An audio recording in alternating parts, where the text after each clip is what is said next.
سلامونه ملګرو. سپریم کورټ چې اوسنۍ کومه فیصله ورکړې ده د منحرف ارکانو باره کې چې د دوی اوټ به نشي شمارلی چې څوک د خپلې پارټۍ خلاف اوټ واچوي. دا فیصله چې ده نه دې ډېر زیات نور نوي سوالونه پیدا کړل، لکه څه خو پکې د اسان سوالونه دي چې د مرکزي حکومت بس کېږي او د حمزه شهباز اوس وزیر اعلی دی که وزیر اعلی نه دی د بس کېږي. نو خو دې سره قانوني او آئیني څه ټیکنیکل پوینټس دي چې هغې باندې قانوني او آئیني ماهرینو داسې رایه ورکړې ده چې دا فیصله یو کنټراورشل فیصله ترې جوړه شوه او دې فیصلې په ځای د دې چې لکه د آئین تشریح وکړي او خلکو د خبره کلیر کړي نور کنفیوژن یې جوړ کړو. نو ګوره یو خو د ټولو لومړی خبره دا ده چې آرټیکل 63A د پاکستان د آئین مطابق هغې کې نه مخکې نه چې کومه خبره وه نه هغه دا وه چې د منحرف ارکانو اوټ به شمارلی شي. اوس سپریم کورټ چې کومه فیصله ورکړه دا د 5 ججانو بینچ او فیصله د 3-2 په اکثریت باندې راله او سپریم کورټ کې هم دغه شان اکثریت باندې فیصلې کیږي. نو چې د 3-2 اکثریت باندې راله نه هغې کې دا دي چې اوس په اوټ نشي شمارلی. اوس مخکې دا وه چې شمارلی به شي، اوس دا ده چې نه به شي شمارلی. نه دا خو بالکل د آئین یو شک بدل شو. نو چې د آئین یو شک بدل شو او سپریم کورټ بدل کړو، نو آیا سپریم کورټ سره دا اختیار او منډیټ شته چې دی د آئین شک بدل کړي؟ نو د پاکستان د آئین مطابق خدای سره دا اختیار نشته. په آئین کې امندمنت او ترمیم کول خو د پارلمان اختیار دی.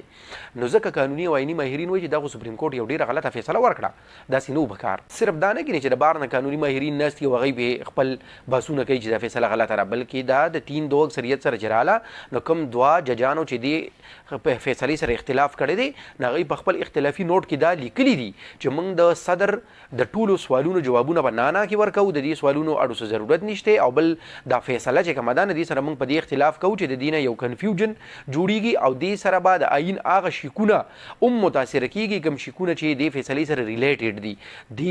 ښه ورسره بله خبره ده چې اوس د دې نه مرکزي حکومت ته مرکزي حکومت ته خو د ځکه خطره نشته چې شهباز شریف چې د اعتماد اوټ اخیستی دی نه په هغې کې منحرف ارکانو اوټ نه دی ورکړی.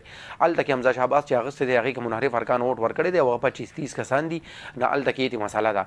خو اوس دې کې یو خبره دا ده چې قانوني ماهرین تاسو به په ټي وي باندې کتلي هغوی دا وایي چې د سپریم کورټ فیصلې د مستقبل لپاره نو چې په ماضي کې اوس څه شوي دي حمزه شهباز دا نو اپوینټمنټ چې دی او دا الیکشن نه دا هم د ماضي خبره ده، نو دا پکې نه ده.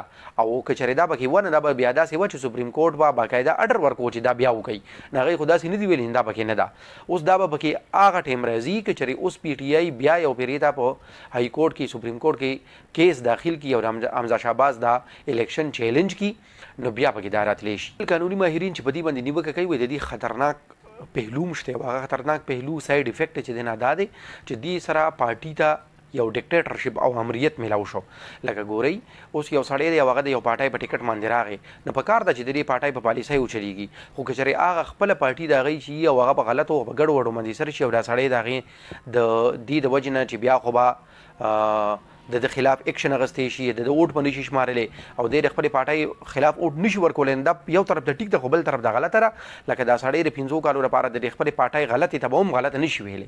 ورسره بله چې کومه خبره ده هغه د دې نه امپارټنټ او اهم ده، هغه دا ده چې ماهر وایي چې د دې نه پس چې اوس کله یو سړی د خپلې پارټۍ خلاف اوټ نشي ورکولی او هغه نشي شمارلی نو که چېرې په ساده اکثریت باندې کومه پارټي حکومت ته راشي نو د هغې هغه ساده اکثریت خو به هغې سره تر اخره پورې ولې به تر اخره پورې ځکه چې هغې حکومت ته راغلي دي د هغې سړی خو د هغې خلاف اوټ نشي ورکولی او که ورکړي نو شمارلی به نشي. نو هغه ساده اکثریت باندې چې څوک راغلي دي د هغې خلاف لکه عدم اعتماد اړو کامیابېدی نشي. د سپریم کورټ دا فیصله چې نه مختصر فیصله ده، تفصیلي فیصلې راتلو سره به څه کنفیوژن چې کوم دي نه هغه به لرې شي. نو دا د دې فیصلې باره کې یو څو خبرې شوې. ډېره مننه.